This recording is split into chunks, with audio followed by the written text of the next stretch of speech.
Hey guys, welcome to this channel. In this video, we will discuss our remaining topic जो अपना topic था, है ना। Last previous lecture में अपन ने डिस्कशन किया था, है ना। तो यहाँ से अपन को कंटिन्यू करना है इन 2014 से। एंड ये जो सब्सिडी वगैरह जो भी है अपन ने उसका, है ना, डिस्कशन किया था। होप सो आपको समझ में आया होगा। एंड पूरा चैप्टर जो है वो बस इज़ अबाउट टू फिनिश होने वाला है, ख़त्म होने वाला है। तो आप ठीक से अगर आपको समझना है चैप्टर को तो you can watch all the video lectures on our channel. आप ठीक से देख सकते हैं सभी सारे चैप्टर्स जो भी हैं वो सब डिवाइडेड हैं पार्ट्स में, अलग अलग डिफरेंट डिफरेंट पार्ट्स में। तो आप चेक कर सकते हैं, देख सकते हैं। आपको पूरा चैप्टर जो है वो ऑलमोस्ट सारे चैप्टर्स जो हैं वो सभी के पार्ट्स जो हैं डले हुए हैं। तो आप चेक कर सकते हैं, देख सकते हैं उन्हें, आपको सारे चैप्टर समझ में आ जाएंगे। चलिए स्टार्ट करते हैं। In 2014, the stock of wheat and rice with FCI was 65.3 million tons, which was much more than the minimum buffer norms. तो आपने ग्राफ पढ़ा था कल, तो ग्राफ में दिया गया था buffer norms and actual stock ये दिया गया है फूड कॉरपोरेशन इन इंडिया, है ना। तो इसमें जो भी बफर नॉर्म है, जो आपकी वैल्यू है मिनिमम बफर नॉर्म्स, उससे भी ज़्यादा आपका जो है एक्चुअल स्टॉक करके रखा हुआ है एफसीआई ने। 2014 में ये नोटिस किया गया था 65.3 मिलियन टन्स था, है ना। तो जो कि ज़्यादा था मिनिमम बफर नॉर्म से, जितना होना चाहिए उससे भी ज़्यादा। And however these remained consistently higher than the buffer norms. And ये बढ़ता चला गया, बढ़ता ही जा रहा है, मतलब ऐसा का ऐसा ही होता जा रहा है। बफर नॉर्म से, मिनिमम बफर नॉर्म से ज़्यादा ही हो रहा है ना, जो स्टॉक हो रहा है। The situation improved with the distribution of food grains under different schemes launched by the government. तो हुआ ये कि इस सिचुएशन को थोड़ा बहुत इम्प्रूव किया गया। कैसे? डिस्ट्रीब्यूट किए गए सारे फूड ग्रेन्स, है ना। जो भी बफर स्टॉक में सारे फूड ग्रेन्स थे उनको बांटा गया अलग अलग स्कीम्स के द्वारा, जो कि गवर्नमेंट द्वारा चलाई गई थी। There is a general consensus that high level of buffer stocks of food grains is very undesirable and can be wasteful. तो हालांकि जो है ये बांटे गए सारे फूड ग्रेन्स वगैरह, लेकिन फिर भी आप जो एक डिसाइड वैल्यू है उससे ज़्यादा अपन चीज़ें उसको स्टोर कर रहे हैं, तो रिमेनिंग अमाउंट तो बचेगा ही ना। तो थोड़ा बहुत तो पार्ट उसका बचेगा ही। तो फूड ग्रेन्स जो है ये अनडिज़ायरेबल हैं, आप चाहते नहीं हो, डिज़ायर्स नहीं है इस चीज़ की, फिर भी अनडिज़ायरेबल हो रहे हैं ये, है ना। वेस्टफुल हो रहे हैं, बेकार जा रहे हैं, है ना। अपन ने पढ़ा था वेस्टफुल है ना, रोटिंग अवे, सड़ जाते हैं, ईटन बाय रैट्स, चूहे वगैरह खा लेते हैं। तो कोई मतलब नहीं है इन सभी का ना। तो उतना ही करो जितना आपको सफिशियंट अमाउंट, जितना आपको डिज़ायरेबल है ना, जितना डिज़ायरेबल है उतना ही करो आप। ओके, तो देखेंगे the storage of massive food stocks has been responsible for high carrying costs in addition to wastage and deterioration in grain quality. होता ये है कि अब ये वेस्टफुल हो जाते हैं। अब स्टोरेज आप करते हैं, इतने मैसिव फूड, इतना फूड स्टॉक करके रखते हैं, तो उसमें कॉस्ट भी तो काफ़ी ज़्यादा आती है, लागत उसको रखने का, है ना। तो रखने की जो भी लागत रहती है, कैराइंग कॉस्ट है, वो ज़्यादा हो जाती है ना, गवर्नमेंट के ऊपर। इसके साथ साथ वेस्टेज भी है और ग्रेन क्वालिटी भी ख़राब होती है ना, सड़ जाते हैं ना वो। तो freezing of MSP for a few years should be considered seriously. तो आपको करने की ज़रूरत ये है कि फ्रीजिंग ऑफ एमएसपी के जो भी प्राइजेज़ हैं, मिनिमम सपोर्ट प्राइजेज़, जो भी न्यूनतम समर्थित मूल्य जो जारी किया जाता है गवर्नमेंट द्वारा एवरी ईयर, तो वो बढ़ रहे हैं, लेकिन वो जो है फ्रीज करने की ज़रूरत है, उन्हें उन्हें कम करने की ज़रूरत है, या फिर उन्हें स्थिर करने की ज़रूरत है। फ्रीजिंग का मतलब स्थिर करने की ज़रूरत है, मतलब बढ़ाए ना, है ना, ऐसे के ऐसे ही रहें हर कुछ सालों तक। तो ये है कि ये फूड ग्रेन्स जो है कम प्रोडक्शन होगा इनका, एंड इनका प्रोडक्शन जब कम होगा तो फिर स्टॉक भी कम ही रहेगा। ओके, तो ये ज़रूरी है इसका, है ना, फ्रीजिंग ऑफ एमएसपी, है ना, कुछ साल तक। And the increased food grains procurement at enhanced MSP is the result of the pressure exerted by leading food grain producing states such as Punjab, Haryana and Andhra Pradesh. ठीक है, तो इसीलिए एमएसपी को फ्रीज करने की ज़रूरत है, क्योंकि फूड ग्रेन्स जो हैं आप इंक्रीज़ इसीलिए हो रहे हैं क्योंकि जो एमएसपी बढ़ती है, तो एमएसपी बढ़ जाती है, किसान बिल्कुल निश्चिंत हो जाते हैं, किसान वगैरह फार्मर्स जो निश्चिंत रहते हैं कि हमें तो अपनी फसल का दाम मिल ही जाएगा, तो क्यों ना वीट एंड राइस ही ज़्यादा खरीदती हैं, और वीट एंड राइस का ही प्रोडक्शन वो लोग करते हैं फिर इसके अकॉर्डिंगली, है ना, क्योंकि उन्हें पता है हमें अपनी फसल का दाम मिलेगा ही मिलेगा। तो उन्हें कोई दिक्कत ही नहीं है, क्योंकि जब प्रोडक्शन ज़्यादा हो जाता है और डिमांड कम हो जाती है तो प्राइसेस लो हो जाते हैं, लेकिन ऐसा नहीं हो पाता है उनके पास, उनके साथ ऐसा नहीं होता है। उनकी उनकी मिनिमम सपोर्ट प्राइस ऐसी सपोर्ट करती है उनको कि उनकी प्रोडक्शन ज़्यादा करते हैं वो, उन्हें उनकी डिमांड जो है कम नहीं होती है, क्योंकि डिमांड उनकी फुलफ़िल पूरी कर देती है, गवर्नमेंट ख़रीद लेती है पूरे फूड ग्रेन्स, है ना, एमएसपी जारी कर देती है, तो उन्हें प्रॉफिट भी हो जाता है। ठीक है, तो इस कंडीशन में फेवरेबल कंडीशन है उनकी। ओके, तो ऐसा उनके साथ नहीं होता है। ओके, अब तो आपको समझ में आ गया होगा। तो ये प्रेशर जो है, ये रिजल्ट जो ऐसा निकल के आता है, pressure accepted by leading food grain producing states. और ये प्रोड्यूसिंग स्टेट्स ज़्यादातर ये जो है पैसा यही कमाती हैं, पंजाब है, हरियाणा है, आंध्र प्रदेश है ना। तो ये जो है प्रोड्यूसिंग स्टेट्स काफ़ी ज़्यादा है, प्रोडक्शन करती हैं वीट एंड राइस का, और कर रही हैं।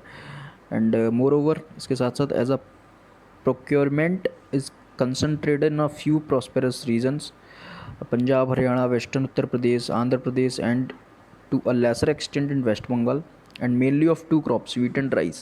Increase in MSP has induced farmers, particularly in surplus states, to divert land from production of coarse grains, which is the staple food of the poor, to the production of rice and wheat. तो मतलब इसका ये था कि आपने देखा कि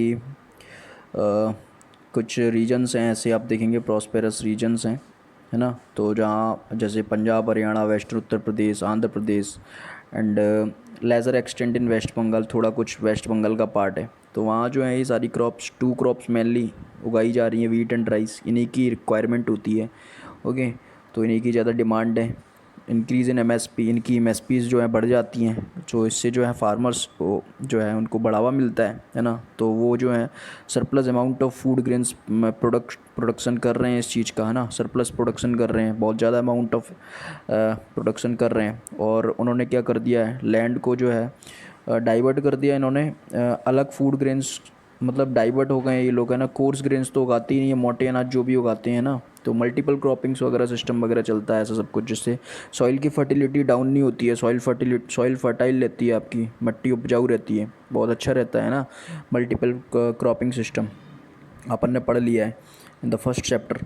तो कोर्स ग्रेन्स वगैरह, मोटे अनाज वगैरह ये तो उगाती नहीं है, वो केवल वीट एंड राइस ये सारी दोनों ही फसल जो हैं उगाने में लगे हुए हैं ना, और उन्हें अच्छी खासी प्राइस मिल जाती है। और जो कि वो कोर्स ग्रेन्स जो है वो ज़्यादातर जो है खाना किसका रहता है, staple food of the poor, and that to the production of the rice and wheat. इन्होंने कोर्स ग्रेन की जगह जो है राइस एंड वीट ने ले ली है ना।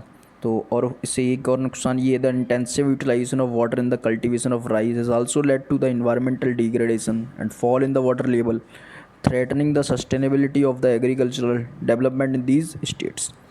और काफ़ी ज़्यादा amount of water irrigation facilities आपको चाहिए, ठीक है, इन सभी ये जो क्रॉप्स हैं राइस में तो खास करके ज़्यादा आपको पानी की ज़रूरत पड़ती है। इससे तो पूरा ही अंडरग्राउंड वाटर लेवल ही बिल्कुल खाली कर दिया है, बिल्कुल बेकार करके रख दिया है ना।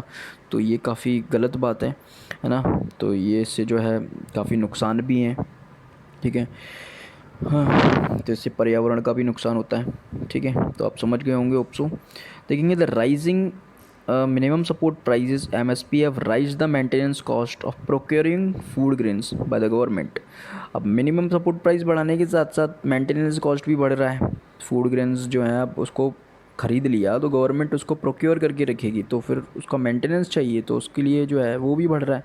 Rising transportation and storage cost of the FCI are other contributing factors in this increase, है ना। और ट्रांसपोर्टेशन फैसिलिटीज़ है, स्टोरेज कॉस्ट है, परिवहन लागत है ना, उसको रखने कैराइंग कॉस्ट है, स्टोरेज कॉस्ट है, FCI की ये ऊपर उस पर जा रहा है बर्डन।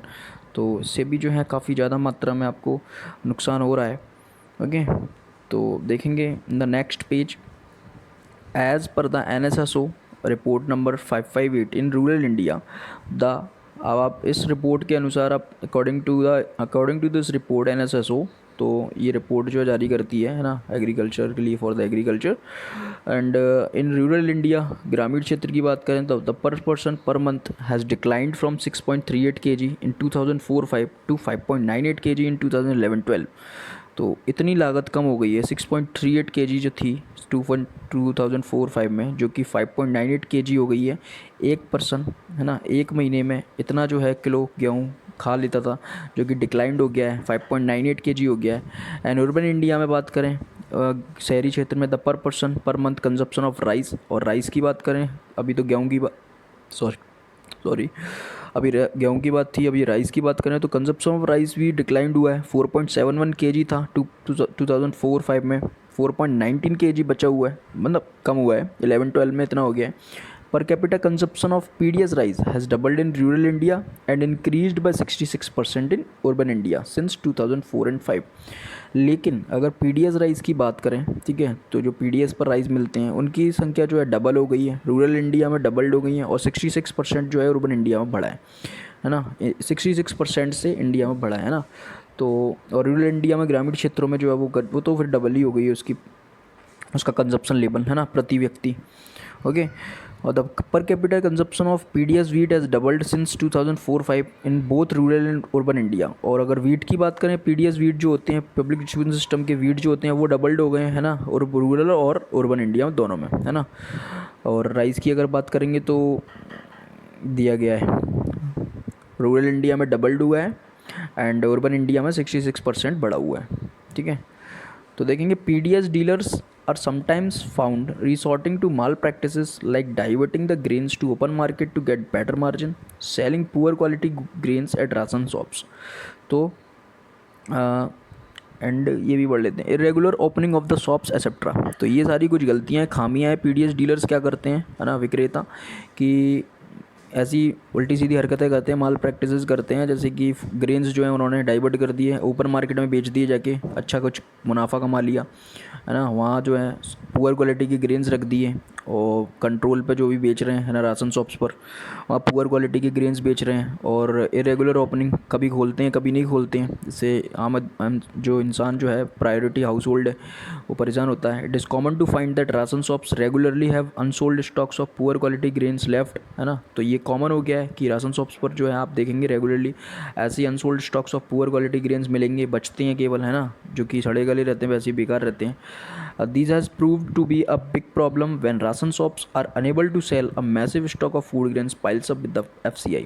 तो होता ये है कि अब ये वापस से जाएगा FCI के पास, और फिर फूड ग्रेन्स जो है बेकार होंगे, पाइल्स अप, है ना, और मैसिव स्टॉक रहता है FCI के पास। तो ये अब राशन शॉप्स तो नहीं बेच पाएगी, कौन खरीदेगा इन सड़े गले ऐसे पुअर क्वालिटी फूड ग्रेन्स को, है ना, खा के बीमार थोड़ी ना होना है।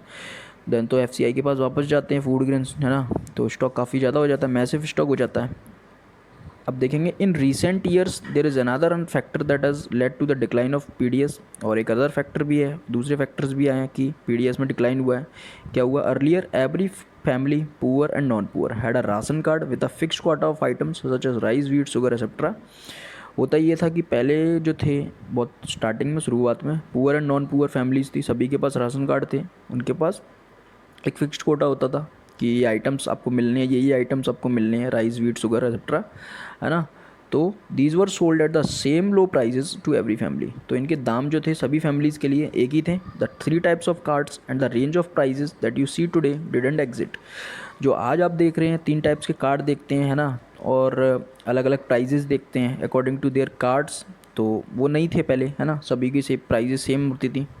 A large number of families could buy food grains from the ration shops subject to a fixed quota, है ना। तो एक बड़ी संख्या में जो है फैमिलीज़ हैं वो फूड ग्रेन्स खरीदती है ना, राशन शॉप्स पर, और फिक्स क्वाटा है उनका। तो देखेंगे these included low income families whose incomes were marginally higher than the below poverty line families, ठीक है। और इसके साथ इसमें जो है आप ऐसी फैमिलीज़ को भी देखते हैं, जो फैमिलीज़ लो इनकम फैमिलीज़ होती हैं, है ना, जिनकी इनकम्स थोड़ी हायर रहती है बिलो पोवर्टी BPL धारकों से, जो कि BPL बिलो पोवर्टी लाइन्स की फैमिलीज़ होती हैं, उनसे थोड़े ऊपर रहते हैं ये। Now with TPDS of 3 different prices any family above the poverty line gets very little discount at the ration shop. अब हुआ क्या उनके साथ कि TPDS targeted public distribution system आया, है ना, उसने क्या किया, 3 डिफरेंट प्राइजेस कर दिए। BPL के लिए थोड़े कम, APL के लिए थोड़े ज़्यादा, तो फिर प्राइजेस डिफरेंट हो गए। तो फैमिली जो है पोवर्टी लाइन से थोड़ा ऊपर है तो उसको कम डिस्काउंट मिलेगा राशन शॉप पर। And the price for APL family, और APL फैमिली के लिए आप देख सकते हैं, is almost is as high as open market price, so there is little incentive for them to buy this items from the ration shop. तो वो interested नहीं होते हैं, वो सोचते हैं कि ओपन मार्केट जैसा ही जो है हाई है उनके प्राइजेस राशन शॉप पर, है ना, कंट्रोल पर, एज पीडीएस पर, तो फिर क्यों ना वो मार्केट प्राइस से ही ले लें, मार्केट से ही ख़रीद लें, तो क्योंकि लिटिल इंसेंटिव उनके लिए मिलता है ना। तो वो यही सोचते हैं कि हम लोग तो मार्केट से ही परचेज़ कर लेंगे, है ना, क्यों ऐसे फूड ग्रेन्स लें हम, है ना, थोड़े से वैसे भी रहते हैं पुअर क्वालिटी के। ओके, तो ये कुछ थे ड्रॉबैक्स पीडीएस के, तो अपन ने डिस्कशन किया इसका, तो होप सो आपको लेक्चर समझ में आया होगा। Role of cooperatives in food security, ये लास्ट लेक्चर होगा आई थिंक सो, ऐसा मुझे लगता है ना। समरी भी कर लेंगे कंप्लीट, और ये इसके साथ ये चैप्टर फिनिश हो जाएगा, ठीक है। तो this is the end of this video lecture. Till then goodbye, take care and thank you. And one more thing आप लोगों से कहना चाहूँगा कि आप चैनल पर न्यू हैं तो चैनल को सब्सक्राइब कर लीजिए, है ना, एंड लाइक कीजिए एंड शेयर कीजिए टू द नीडी वन, इसको इनकी ज़रूरत है ना, क्योंकि इजी एक्सप्लेनेशन है, बाइलिंगुअल में समझाता हूँ, Hindi and as well as in English, है ना, तो कर देना यार। ओके, चलिए मिलते हैं in the next lecture. Goodbye, take care and thank you.